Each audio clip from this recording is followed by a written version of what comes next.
Welcome back to Dateline on ID. I'm Lester Holt. Elisa McNabney confessed to killing her husband Larry and disposing of his body in a remote field. It would have seemed like a simple, straightforward case if not for what Elisa told investigators next.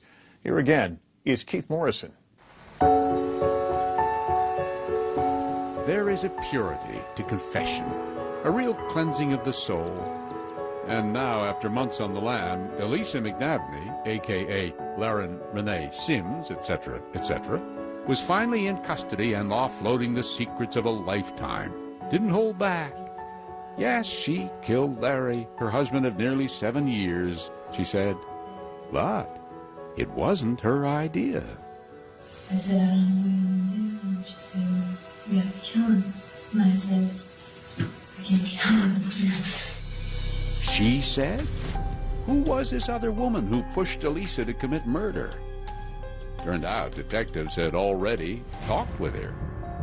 Remember Sarah Dutra, the young secretary, Elisa's friend, who came in with her little dog and had been so helpful to detectives after Larry and Elisa disappeared? Now Elisa was saying that killing Larry was Sarah's idea. I never would have thought that up on my own. Elisa told the story this way. Larry was a heavy drinker and drug user. He was abusive, she claimed, and she feared for her life. One day she said she confided in her young friend Sarah, and Sarah said there was just one thing to do: kill Larry McNabney. And now, in this 3-hour-long interview, Elisa went into detail after gruesome detail of how she and Sarah did it.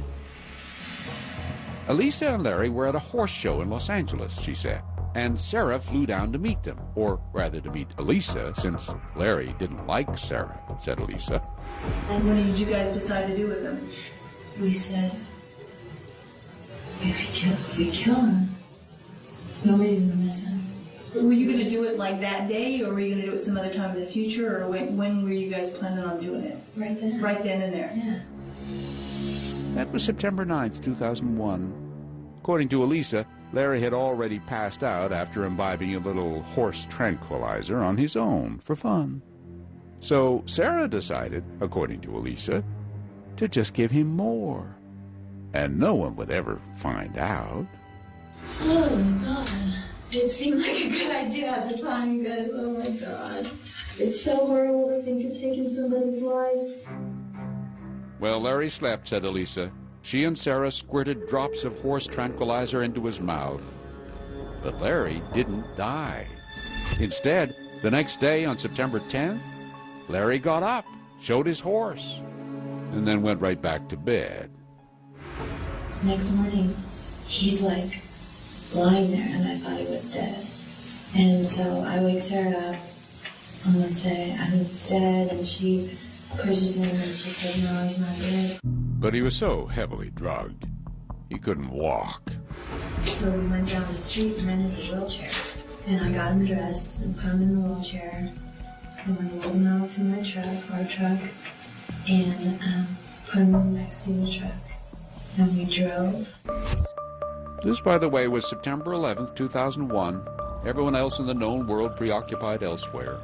Well, Elisa and Sarah drove north through California, with Larry slowly dying in the back seat of the truck.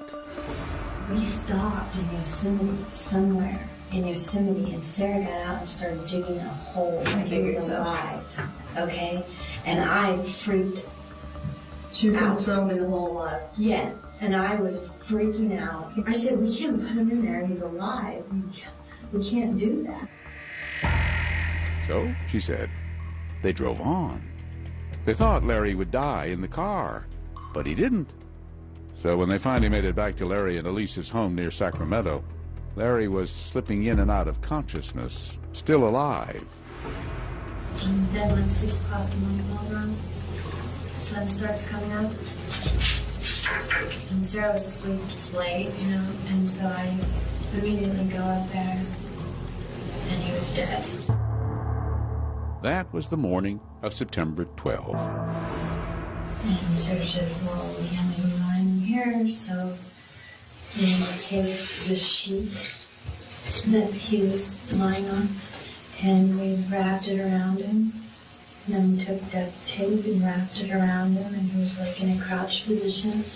And then, but in my garage, he had this blind refrigerator, you know, like a regular refrigerator, but he ordinarily kept wine in it. So we took the wine out of it, and we took the racks out of it, and we put them in it. They stuffed Larry's body in the refrigerator while they decided what to do with it. We talked about burying him in the backyard. We talked about burying him over my trainers. We talked about taking him in the desert and burning the body. But they couldn't quite decide. And so they kept Larry's body in the refrigerator for 3 months. And then they decided to take it to Las Vegas. Find someplace there to bury it. How much does he weigh? He weighed about a lot.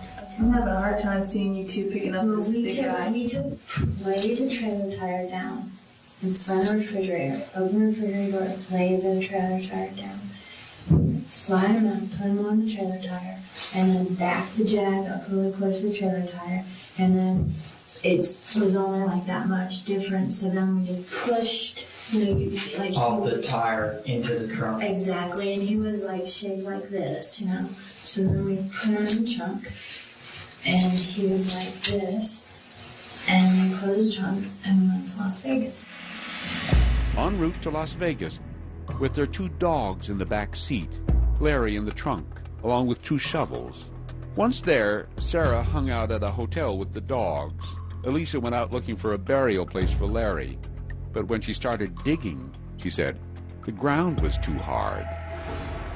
And so I went back to the hotel and told her I can't do it, you know, and all this time he's in the trunk, you know, and the valet's parking us, and it's not good, you know. So Elisa said they drove back to California. And the next morning, at 4 o'clock, she drove out to a vineyard, dug a hole, and buried him.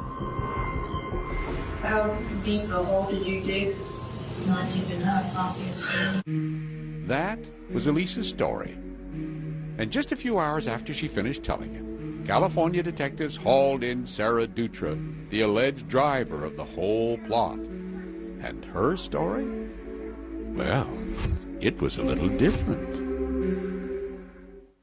Coming up, is Sarah Dutra a cold-blooded killer or an innocent who was just trying to survive? God, I didn't want to end up like him. When Poison continues.